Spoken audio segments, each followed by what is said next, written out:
Okay, that level or that particular layer is dry now. And the reason you have to make sure you dry in between layers on this, because if you go in and try to put the next layer on and the paper is half wet, you'll end up just lifting the paint, and then it just sort of defeats the purpose of it. So take the time to make sure you let it dry good. And the way you tell if it's dry is if you touch the back of your hand to it. If it's cool, after you've turned the dryer off and it's set a moment and you can tell it's more or less at room temperature, if it's still cool, it probably isn't dry. But if it isn't cool, then it's probably dry enough. Now, the next and last layer we're doing is another glazing strip, a yellow over this red, a yellow over this blue, and then a blue over this red. All right? So I'm going to start this time with yellow.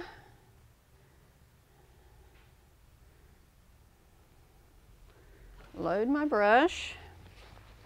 Once again, we want to keep it transparent. And then just press and pull. And don't go back. Okay, don't go back and forth like that. You'll disturb the paint that's underneath. All right, let's do one more yellow down here. Get some of that water out. Press and pull. Okay, and this time I'm going to clean my brush, and I need to add a blue to this red.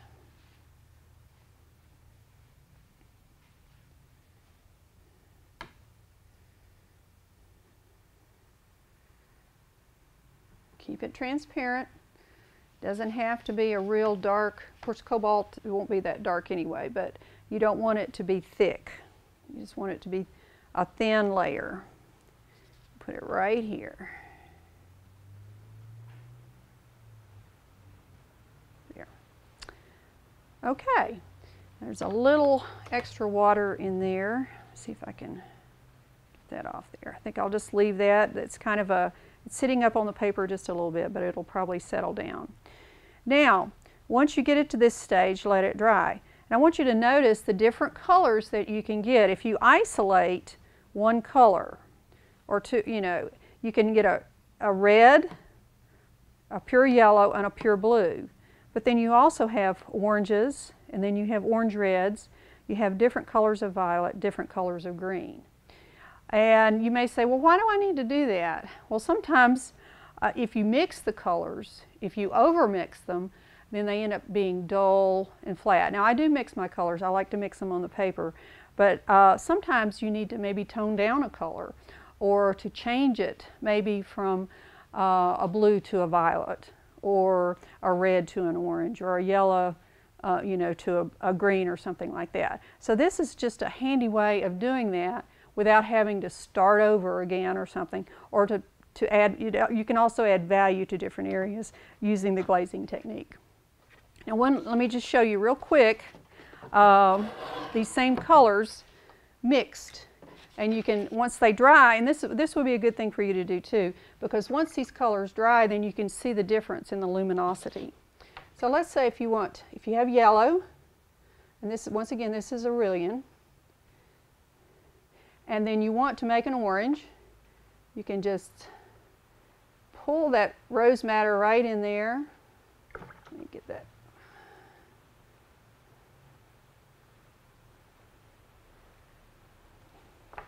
You can make an orange. If it's a little too red, add a little more yellow. So you can certainly do it that way.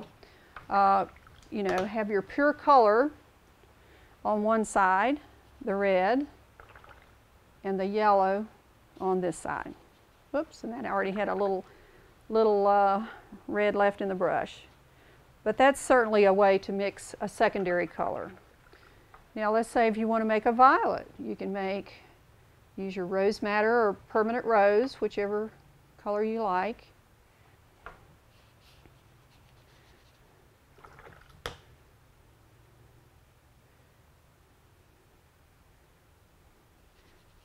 And then when you mix them together, you can actually mix on the paper, or if you choose to mix in your palette. Sometimes it dulls it down if you mix too much in your palette, so I sort of tend to swipe through mine if I'm mixing them on the palette rather than completely mixing out all the beautiful luminosity of it. And then if you want to make a nice green,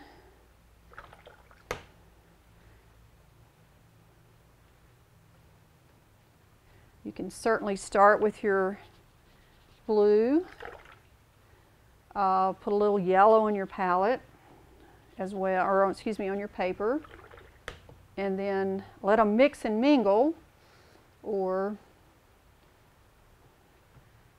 mingle on the palette or the paper, and that would be the colors you would get. Then if you have an orange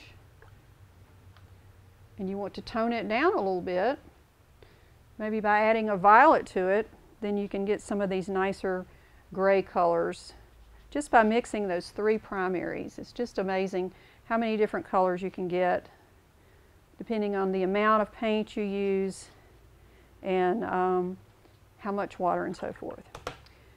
But that's just a little secondary demonstration to show you the difference in mixing the paint and glazing the paint. And let me just put this back in front again, and you can see, and this will, I did get a few blooms. We did the last layer in a little bit of a hurry, but it was dry, but it does look like I maybe had a little bit of water, extra water in my brush there. When these dry and you isolate these colors, you can still see the yellow under the orange. You can still see the blue under the red and so forth. And so it creates kind of a vibration or a glow that you don't always get when you mix colors. Well, I hope you learned something today, a little bit more about watercolor and how to use watercolor. And we really appreciate you stopping by Cheap Joe's Test Studio today. And we look forward to seeing you again.